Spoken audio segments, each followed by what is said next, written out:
오늘 하나님께서 우리에게 주시는 말씀은 누가복음 7장 11절에서 17절까지의 말씀입니다. 누가복음 7장 11절에서 17절까지 말씀 함께 읽겠습니다.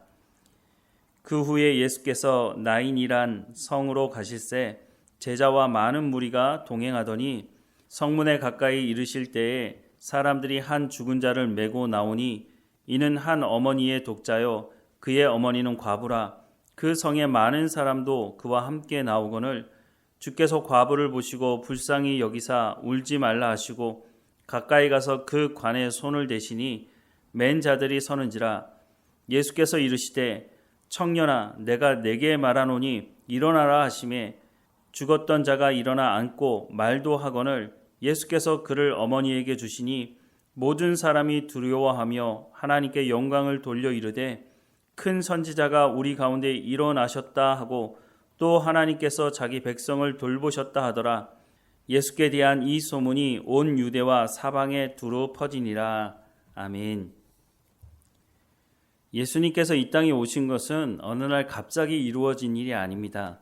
하나님은 이미 창세기 3장을 통해서 메시아를 보내실 것을 말씀하셨고 예수님은 이 땅에 오셔서 그 약속의 말씀이 성취되었다고 말씀하시면서 사역을 시작하셨습니다.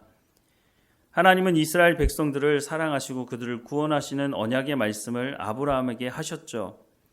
창세기 12장 1절부터 3절 말씀에 보면 여호와께서 아브라함에게 이르시되 너는 너의 고향과 친척과 아버지의 집을 떠나 내가 내게 보여줄 땅으로 가라. 내가 너로 큰 민족을 이루고 내게 복을 주어 내 이름을 창대하게 하리니 너는 복이 될지라. 너를 축복하는 자에게는 내가 복을 내리고 너를 저주하는 자에게는 내가 저주하리니 땅의 모든 족속이 너로 말미암아 복을 얻을 것이니라 하신지라 라고 약속의 말씀을 하셨습니다. 이 말씀을 보면 하나님께서 이스라엘 백성들만 구원하시겠다고 하는 것이 아니라 이 이스라엘 백성들을 제사장 나라 삼으셔서 모든 민족이 복을 얻도록 하시겠다고 말씀하고 있는 것입니다. 그런데 이스라엘 백성들은 잘못된 선민의식을 가지고 자신들만 구원받고 이방인들은 구원받지 못할 거라고 생각을 했다는 것이죠. 앞선 본문에서도 보면 예수님께서 이방인이었던 백부장의 믿음을 칭찬하시는 것을 알 수 있습니다. 누가복음 7장 9절 말씀에 보면 예수께서 들으시고 그를 놀랍게 여겨 돌이키사 따르는 무리에게 이르시되 내가 너희에게 이르노니 이스라엘 중에서도 이만한 믿음은 만나보지 못하였다라고 말씀을 하고 있습니다. 예수님은 이 땅에 오셔서 이방인들에게도 구원이 있다는 것을 분명히 말씀해 주고 있습니다. 더 나아가서 예수님은 생명의 주관자라고 하는 것을 오늘 본문이 말씀해 주고 있습니다. 예수님이 많은 병자들을 고치신 것도 사실이지만 더 나아가서 생명의 주관자라는 것을 분명히 오늘 본문의 말씀을 통해서 말씀해 주고 있습니다. 11절부터 15절 말씀해 보면 그 후에 예수께서 나인이란 성으로 가실새 제자와 많은 무리가 동행하더니 성문에 가까이 이르실 때에 사람들이 한 죽은 자를 메고 나오니 이는 한 어머니의 독자요 그의 어머니는 과부라. 그 성에 많은 사람도 그와 함께 나오거늘 주께서 과부를 보시고 불쌍히 여기사 울지 말라 하시고 가까이 가서 그 관에 손을 대시니 맨 자들이 서는지라. 예수께서 이르시되 청년아 내가 네게 말하노니 일어나라 하시매 죽었던 자가 일어나 앉고 말도 하거늘 예수께서 그를 어머니에게 주시니 라고 말씀을 하고 있습니다. 죽었던 사람이 살아나는 것은 흔한 일이 아닙니다. 물론 구약시대에도 죽었던 사람이 살아나는 일이 있었습니다. 엘리야나 엘리사를 통해서 이 일이 일어나는 것을 알게 되는데요.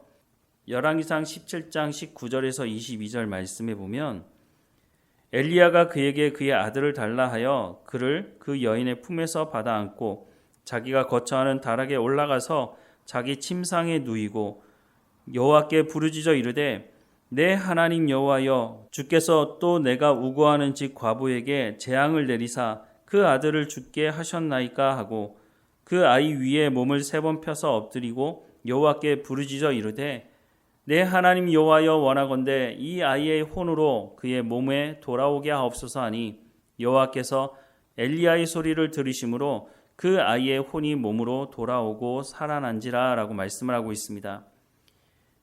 엘리사도 비슷했습니다. 그러나 엘리사와 엘리야가 사람을 살렸다기보다는 하나님께서 이들을 통해서 사람을 살리셨다고 말씀하고 있는 겁니다. 그런데 오늘 본문에 나인성 과부의 아들을 살리신 예수님은 다른 모습을 보여주고 있습니다. 예수님께서 죽었던 그 청년을 향해서 청년아 내가 네게 말하노니 일어나라 라고 말씀하고 있다는 것입니다. 나사로를 살릴 때도 마찬가지였습니다. 나사로야 나오라고 예수님 말씀하셨죠. 그러자 죽었던 나사로가 그 무덤에서 나왔던 것을 성경은 말씀해주고 있습니다. 왜냐하면 예수님께서 생명의 주관자이시기 때문에 사망이 왕노릇할 수 없는 것입니다. 엘리야나 엘리사는 하나님께 부르짖어야 했지만 예수님은 하나님이시기 때문에 예수님의 말씀으로 생명을 살릴 수 있다는 것을 보여주시고 있는 것입니다. 또한 앞서 보았지만 나병 환자를 고치실 때에 나병 환자의 몸에 손을 얹습니다. 나병 환자는 부정한 사람이기 때문에 그 사람에게 손을 얹는다고 하는 것은 손을 얹은 그 사람도 부정하게 되는 것입니다. 하지만 예수님은 하나님이시고 생명의 주관자이 되신 하나님께서 정하다고 선포를 하신다면 부정한 것이 정하게 될 수밖에 없다고 하는 것입니다. 왜냐하면 주권이 하나님께 달려있기 때문인 것입니다. 죽은 자의 관에 손을 대셨다고 말씀하고 있습니다. 사람이 죽었을 때 그것을 부정하다고 성경은 말씀하고 있습니다. 그런데 그 부정한 관에 손을 얹고 말씀을 선포하자 죽었던 사람이 살아나는 일이 벌어지게 되는 것을 우리는 확인할 수 있습니다. 왜냐하면 예수님은 거룩하신 하나님의 아들이시며 또한 하나님이시기 때문이라고 하는 것을 성경은 분명히 말씀해주고 있습니다. 이 장면을 보고 사람들은 단순히 선지자가 나타났다고 하나님께 영광을 돌리고 있습니다. 16절 말씀에 보면 모든 사람이 두려워하며 하나님께 영광을 돌려 이르되 큰 선지자가 우리 가운데 일어나셨다 하고 또 하나님께서 자기 백성을 돌보셨다 하더라 라고 말씀을 하고 있습니다. 하나님께 영광을 돌리긴 했지만 예수님이 누구이신지를 정확하게 알아보지 못하고 있다는 것입니다. 이후에 빌립보 가이사랴에 있을 때 예수님께서 제자들에게 사람들이 나를 누구라고 하느냐 물었을 때 어떤 사람은 엘리야와 같은 사람이 나타났다고 말을 하는 제자들의 말을 듣게 됩니다.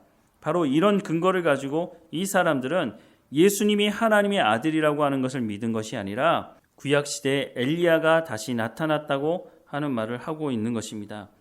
아무리 능력이 있던 엘리야도 내가 네게 명하노니 일어나라 라고 하는 말을 할 수는 없는 것입니다.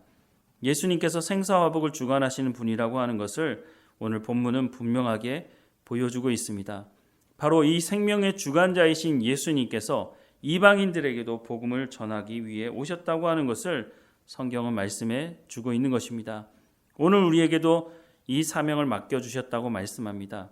너희는 가서 모든 민족으로 제자를 삼아 아버지와 아들과 성령의 이름으로 세례를 베풀고 내가 내게 분부한 모든 것을 가르쳐 지키게 하라고 우리 가운데 명령하고 계십니다. 생명의 주권자이신 그 예수님의 말씀에 우리가 순종하며 또한 예수 그리스도의 이름으로 귀신을 쫓아내고 생명을 살리는 우리의 삶이 되기를 주님의 이름으로 축원합니다. 기도하겠습니다. 사랑하는 하나님, 생명의 주관자 되시는 예수님께서 내가 내게 명하노니 일어나라고 말씀하는 그 명령의 말씀을 오늘 우리에게도 선포하고 있는 것을 듣게 됩니다. 허물과 죄로 죽었던 우리가 하나님과 화목된 관계를 이룰 수 있도록 우리 가운데 생명을 허락하신 그 주권자이신 예수님께서 우리에게 가서 전하라고 말씀하시니 우리의 삶의 현장에서 깨어있게 하시고 하나님과 동행하며 말씀을 선포하며 예수님께서 생명을 살리셨던 것처럼 우리 가운데 그 사명을 맡겨주셨으니 우리도 예수 그리스도의 이름으로 생명을 살리는 삶을 살아갈 수 있도록 은혜를 허락해 주옵소서. 우리 가운데 허락하신 시간을 허비하지 않도록 날마다 성령의 충만함을 우리 가운데 허락해 주시고 성령의 열매를 맺어가는 삶이 될 수 있도록 인도해 주옵소서.